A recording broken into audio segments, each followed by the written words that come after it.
दरोड्याचा गुन्हा जो आहे तो 25 आणि 26च्या इंटरव्हिनिंग नाईटमध्ये जो आहे तो दाखल झालेला आहे, घटना घडलेली आहे. बेसिकली याच्यामध्ये जे MSEBचं सबस्टेशन आहे, MSEBCचं,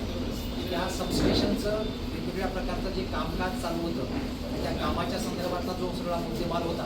असा हा सगळा जो मुद्देमाल आहे तो मुद्देमाल त्या ठिकाणी जे कामगार त्या ठिकाणी नेमलेले होते काम करण्यासाठी,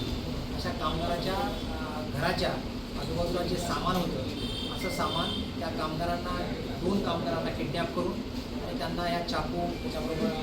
तलवार कोयता आणि ही जी या ठिकाणी आपल्याला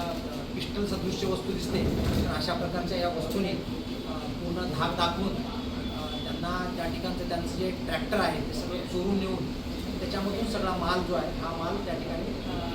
ते दरोडा करून घेऊन गेलेले होते. तर हा जो दरोडा करून घेऊन गेलेला जो माल आहे तो माल, त्याचबरोबर या गुन्ह्यामध्ये जे आरोपी आहेत एकूण 11 आरोपी, आणखी एक आरोपी पकडणं बाकी आहे, 11 आरोपी, असे सगळे 11 आरोपी, त्याचबरोबर गुन्ह्यातला मुद्देमाल आणि त्याचे मोबाईल फोन्स अशा सगळ्या प्रकारचा ह्या गुन्ह्यामध्ये जप्त करण्यात आलेला आहे. आणि विशेषतः हा जो गुन्हा आहे हा गुन्हा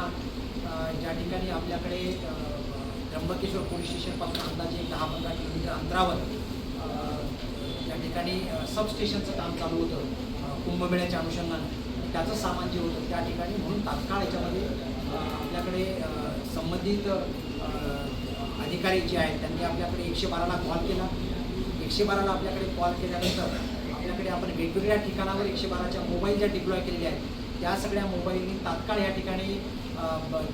दखल घेतली आणि ते दरोड्याचा कॉल आल्याबरोबर त्या ठिकाणी मोटारसायकल त्याचबरोबर आपली जी 4 व्हीलर आहे अशा प्रकारचे 6-7 कर्मचारी आपले तात्काळ रवाना झाले आणि त्या ठिकाणी आपल्याला गुन्हेगारांना जे आहे ते तात्काळ पुढच्या 1 ते 1.5 तासामध्ये आपल्याला पकडण्यामध्ये यश मिळालं.